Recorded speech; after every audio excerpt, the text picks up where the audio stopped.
Hello, my name is Jason Reichl, and you're listening to Risk Management Brick by Brick. I'm fascinated with people who are helping build and maintain the physical world around us. On each episode of this podcast, we'll dive in with a risk manager, speak to them about how technology plays a role in this process. Hello, and welcome to Brick by Brick, Jacquie. I'm so glad to have you on today's episode. We're going to be covering cybersecurity and privacy, something that people keep coming up to me at trade shows and asking about.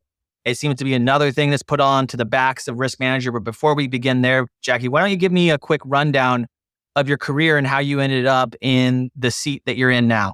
Well, I think like a lot of different risk managers, I didn't come at it from a point of view of, hey, I went to school and then I did insurance and then I came into risk management. I started off in hospitality and I worked in safety more than security. So I walked around the hotel hallways, made sure people were behaving themselves, checked bottles to make sure the labels were right. So it was quite a broad experience. And I did that for several years. And then I moved into risk management itself in oil and gas, and then into transportation while living all in Alaska. And then about 6 years ago, I moved to California and I got hired on as a corporate risk manager for a company called Andersen Holdings. I would have to say that nobody out of Alaska getting a job at a company like Andersen Holdings was, let's just say, manna from heaven. It's probably not something that most people are going to do. Andersen Holdings was at one point a diversified holdings portfolio. So they had multiple verticals in different industries. So I had to become very quickly familiar with auto dealerships, commercial real estate, coffee manufacturing, beverage distribution, and insurance, because we owned insurance companies. Fortunately, I already had some experience with insurance. That's really fascinating. That brings up something that I'd like to touch on and get your opinion, which is, how do you think your first experiences in the hospitality played into how you view yourself as a risk manager? Because I find that a lot of people that come from maybe working in the field in construction or in property management or any of these other kinds of fields, when they come into risk management, they might prioritize certain things differently than other people who maybe come from the insurance if they were doing insurance underwriting, and then they come in as a risk manager in an organization. How do you feel like your risk appetite or the way that you view risk has been influenced by your career and the way that you work? I think, well, to your first part of that question, which is hospitality, I think it was foundational because I have now an understanding of safety and security, which is an aspect of risk management. I think going throughout the rest of that, I would have to say that it allowed me to really understand the resilience and being flexible enough to handle different industries and their business needs. So I would have to say it's probably reduced my risk tolerance, or at least focused it to be more business directed and friendly. I just find it fascinating because we're going to talk about cybersecurity, we're going to talk about privacy. But one of the things in those areas that a lot of risk managers I'm talking to, especially if they come from more of a old school, we do a lot of conversations with people from construction, and the risk managers in the construction space view cybersecurity and these other things as new add-on to their role. And it almost feels like this is what you've been doing, going industry by industry, understanding each of those industries, and maybe have put you in a more flexible place to take on more cutting edge or demanding sort of risk profiles like cybersecurity and other things like that. I believe that's very true. I think because I've gone through multiple industries, I've been able to get a high level view of how cybersecurity is so very important to all of these different business and industries. I don't think you can have a company nowadays that isn't directly affected by cybersecurity, whether that entity understands that or not. And I think after the pandemic, they are really figuring it out the hard way. Yeah, let's talk about your current role and how that facilitates into the conversation. One of the things that I'm interested into, and I think you just hit on it, which is we're in a different world, but what fascinates you about the world of cybersecurity and privacy? Like, how have you become an advocate in this space? I love what you just said, which is it's affecting you if you know it or not. And that's all risk, right? There's risks on everybody's job sites, everybody's property management, everybody's whatever you're running, your manufacturing floor. There are risks that you're unaware of. So I love that because I always think about the risk appetite and think about the risks that you can identify and mitigate or that you accept, and then all of these other risks that you're not even paying attention to right now. So how did you fall into cybersecurity and what drives you in that area? I've been involved with the idea of cybersecurity from the inception of when they started talking about insurance, I would say cybersecurity insurance came out in the market really as an idea in the very late 90s, early 2000s, but it didn't start getting traction. When I moved to California and I started working for Anderson Holdings, and we realized that we may have to be compliant with CCPA and CCPRA at its infancy when it was first adopted, it was baptism by fire. So I was able to engage with people who actually understood cybersecurity much better than I did. And I just became a sponge. I became a sponge of understanding the technical and the risk side of it. Yeah. So a good cybersecurity program is both technical and process driven. Maybe can you go through a little bit in because of sophisticated cyber threats? I think we all know some of them that hit the market, but maybe we can share a couple of examples for the audience in case they don't know. But what proactive measures do you believe companies should be implementing and safeguards in both the area of technical and process driven risk mitigation?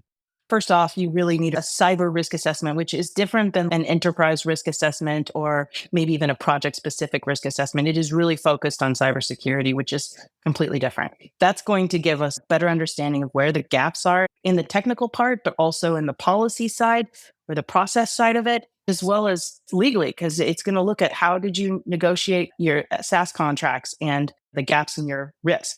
So without a cyber risk assessment, you really aren't going to know where you are, and you're not going to know where the holes are in your network.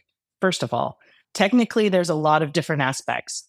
Should that be something someone goes to a specialized cyber insurance agency, getting consultants on their own? How do you recommend most organizations approach this topic if they're starting from, let's say, just a minimal policy and they haven't actually done any of those assessments? Because that's where I find most organizations have never really done an assessment or really understand that concept.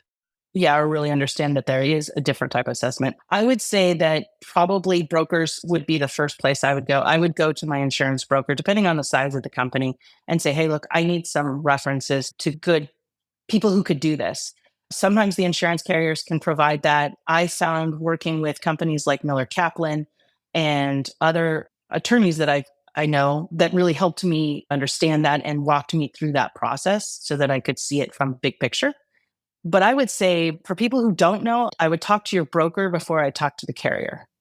Yeah. Okay. Great. So before you go to the insurance company themselves and start talking about it, having that assessment will get you good. And your broker should have that. If not, then there's specialized brokers in this area. If you're a small organization, maybe not having that be part of your general insurance. Most organizations have this insurance now. I think that people wait far too long. And then one of the reasons I wanted to have you on the episode and talk about this is I feel like people wait far too long and think of this as a big company threat. But if you look at the data, most companies that are being compromised are of the small, medium-sized business variety, which can completely take your company off the map. Not everyone has MGM's money or lawyers or insurance to protect themselves from big cybersecurity attacks. And so I think it's really important that people take this seriously and push for it in their organization, even if your organization isn't asking you for it. That's where I keep having stance, being in the technical space, knowing of AI and everything that's coming on board that could be exploited within your organization, I think is really important for people to get their arms wrapped around this. One question I would get from people who listen to the podcast is, have you had a story where some cybersecurity threat has impacted a project you've been involved in? And how did you mitigate that? Or what was the outcome of that, leaving everything anonymous as much as you can, if you have some examples from your experience? That's tricky. I do have some examples. I'm not entirely certain I could share them right now, but I can, from a high level point of view, I would say that what I have found working with the variety of different companies that I've worked with, the smaller the company, the less they understand that they have a security problem, much to the point that you just made. The ability and the foundations that we had at Anderson Holdings, obviously we had the capital to be able to assist them and help them through that process. But one of the biggest issues that they faced was not understanding their own network and not even understanding what relationship they had with their MSP. So that is also foundational. I think for small companies, there are resources, whether it's through the government using NIST or cybersecurity, which is my brain right now, but there's different options that they can go through that are a little bit less expensive. From an example point of view, I think that the biggest examples or most relevant examples, especially to small businesses, was an incident that involved a company not understanding that their MSP wasn't as secure as they thought and didn't do a vendor risk assessment on them before engaging them. As a result, those MSPs can open a company up to a lot of liability because if they're not secure, you're not secure. Right. Yeah, I see a gap a lot with managed service providers. There's a lot of them there. That's a really good point. Everyone thinks about their SaaS providers or their technology, but a lot of times it's the organizations that you're giving access to your information that end up becoming the way in for cybercrime. Well, small companies, their MSPs, they are the network. They have access to everything. So, what do they look like? What security posture do they have? When we talk about privacy, which is on the other hand of cybersecurity and the need for businesses to collect data that is private, right? What responsibility do you think companies should put into place to protect user information? This is another part of that assessment for you, or is this a totally different process around what you ask for? Is this part of that for like, how do you get to a place where you have policies on privacy, where you have policies on all of this information? Unfortunately, a lot of research, but again, I'm going to plug Miller Kaplan a little bit. I would say getting with experts who already have helped develop these types of things, like Miller Kaplan had for me, gave me a foundation, a framework for me to be able to work within, even though I was doing it for many companies. A lot of them were small businesses. And so being able to apply that is really important. Having that access so that you can get to those types of policies and procedures. Well, you not only understand where the gaps are, but help you work through them with those processes so that you can protect users' data or the data that you receive from your customers for that matter. Right. It is a big topic. I think the key thing here that I'm pulling from you is find the right partner to help guide you through this, big or small. The chance that a risk manager can mitigate this or do it on their own is not feasible. It's probably going to be outside the realm of most risk managers to manage this on their own. And then second, understanding both the technology gaps and policy gaps that you should address. And then how can you write better contracting to mitigate or protect yourself working with vendors is a very substantial part of this. What other advice do you give to organizations that are coming to you or that you've worked with that you might think might be useful? I think after understanding your risks, working with, as you said, an expert who can help you plug the holes of those, where those risks are, the contracting part to what you just went to was really important. What most people don't understand is either the contract is silent on data, but we share data with almost every vendor that we deal with. So making sure that you have legal counsel, whether that's through your insurance carrier, because there are benefits to the insurance carrier. You just have to make sure you're partnered to the right one. Making sure that they have some legal counsel who actually is experienced and understands cybersecurity and privacy. There's a lot of attorneys that have some experience with it, but really don't do that. You really do need a specialized attorney for cybersecurity and privacy. It is a very growing and new law. Really, it's got some old stuff to it, but it's an emerging world for them as well.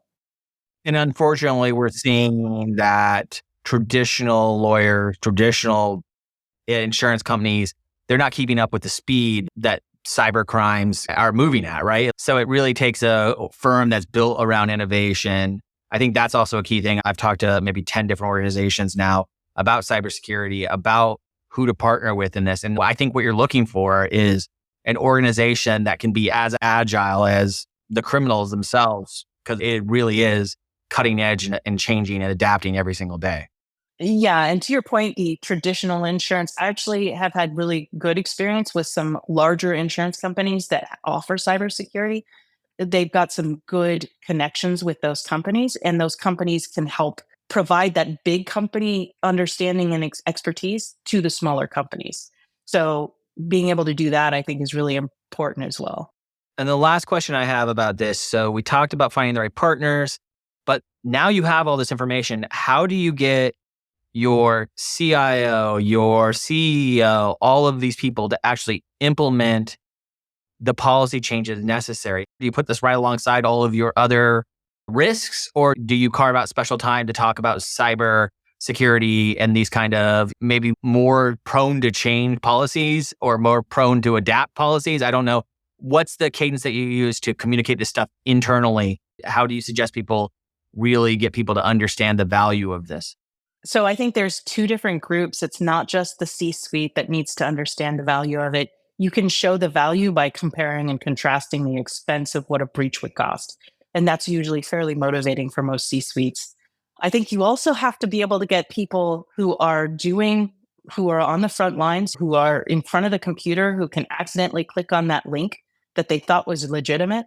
That's where the risk really is. Social engineering crimes are the highest vector in which hackers get into systems. So I think you've got to do it from two different angles.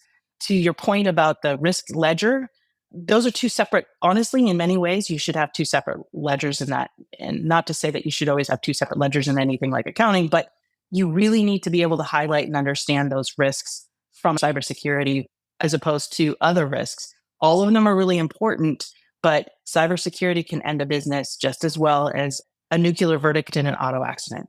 Actually, maybe even more likely to. 100%. I think that the reason I want to bring this up is because a lot of risk managers have standing meetings with executives or with broader teams about their risk ledger or the things that they're doing. But sometimes those are once a year or every 6 months, or God forbid, they're every couple of years. And like cybersecurity, the point I want to make here, I think you back this up beautifully, is it's evolving much faster than those traditional communication cycles of risk management kind of have. And so people should be very proactive about communicating this because it can come from every vector within a business, all the way down to your extended GCs or anyone that you have that's doing work on your behalf, that's accessing your systems. It's pretty profound, right? And although people, I think, shake their head and go yes about it, it's like when you really start to look at it, it's something that takes a lot of proactive risk management. And I think the modern risk manager is very proactive and doesn't just mitigate based on history, but mitigates on threat of risk. And I think this is a existential risk to organizations that most people just ignore. Very much so. And as you were talking, I was thinking about, well, what does that look like for a reporting point of view? And on annual reports, I was just reading an annual report for a company, and they specifically highlight not only the risks, but what exposures have they already had to cybersecurity. And I think that's really important. That's not something that should be just allocated to public companies, but private companies as well. They should be talking to their boards about this, but more importantly, being very engaged with their C-suite on how do they want to look at these risks and how do they want to mitigate these risks. I think there has to be education from carriers to the general market as well, because we still have this tendency with cybercrime to want to make it a bad thing where it can't get out. It needs to be contained internally. It needs to be managed internally. If you've had it, then you look silly, or all these faux pas around it. Whereas you're working on a construction of a building and someone accidentally knocks down something, a water main happens, you treat that as, hey, this is part of doing business in this century, and I have to treat it that way. And I feel like risk around cybersecurity is still talked about. Well, why are you even having problems with this in the first place when a lot of the work that we do now happens via Zoom or via communication on the computer or internet, which opens up a whole world that only if we're very active in the risk management community talking about these risks, talking about how we mitigated them, that I think it could actually get better. Because I find so many organizations just want to put this under the rug. And I understand it. You don't want users to have fear, right, of giving you their information, all these. But I think there's also a normalization effect that if you're going to do business now in this century, this is something that's going to happen. And we have to have mitigation plans both to prevent it. But then when it does happen, what are we going to do to resolve these issues as fast as possible? It's tricky for that because one, I think the law is still really emerging around how to handle these kinds of things and what the liability structure would look like. So I think that makes it very difficult for people to want to talk about it because what are they opening themselves up to? So it may not be as equitable as talking about a construction site where you might have a more obvious incident. I guess where the law is clear, who's at fault. Personally, from a risk management point of view, I'm not sure I want to share that. But I think to your point about sharing how you're remitigating that, outside of wanting to open yourself up to showing the hackers how to get in, sharing information is going to be so important because much like safety, where we share everything in the safety world, you start building kind of a force field around companies broadly by sharing that information from the hackers, because then we can be more resilient. And a lot of times I was reading the stat that cybercrime sometimes goes 10 or 15 times with the people using the same exact exploits to exploit businesses before a business ever really gets involved and lets people know that cybercrime is even taking place. So the chances are whatever exploit people use to get into your systems or not, they're doing it with multiple businesses at the same time. So I think there's also an ethical obligation for risk managers to be sharing this information the same way that we do when we're at any event. But whenever I go to a cybersecurity panel or any of this stuff, we're still talking about it in an abstract way, where what I really want to do, and I think you've done a beautiful job, is illustrating that this is a tangible problem that organizations have to tackle. It's not an if, it's a when. Exactly. Right. And I think that's where we need to have it be. You want to play a game called Risky or Too Risky? Sure. All right. So these are some questions that my team provided. I don't know the answer, so we're just going to have a quick conversation about it. And let's get going. Let's start with this one. You're thinking of consuming food that has passed its expiration date by a few days. Is that risky or too risky for you? Depends on the food. All right. Let's give it some context. Yogurt. Not too risky. I'd eat yogurt a little over. I'll eat stuff that's sat in a car for longer than it should have on a hot day. Ooh, so that might be too risky. I don't know. I agree with you. For me, risky, not too risky. You're considering signing a contract without fully reading the terms and conditions. Risky or too risky? Too risky? No, I Too would always risky? read a contract. Yeah. Too risky. Yeah. Read the All right. contract. I've signed so many things without reading it, so I'm going to go risky here, and I'll open myself up to fairness, bad things happening to me because I've definitely been screwed. In fairness, those Apple, you got to accept things. I don't read those. So balance that out. Maybe. Okay. So some things are okay. Two more. You're planning to drive through a severe storm to get to an important meeting. We've all been there. Risky or too risky? Just risky.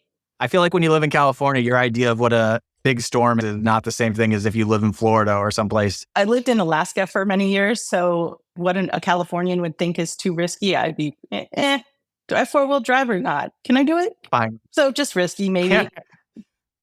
Yeah.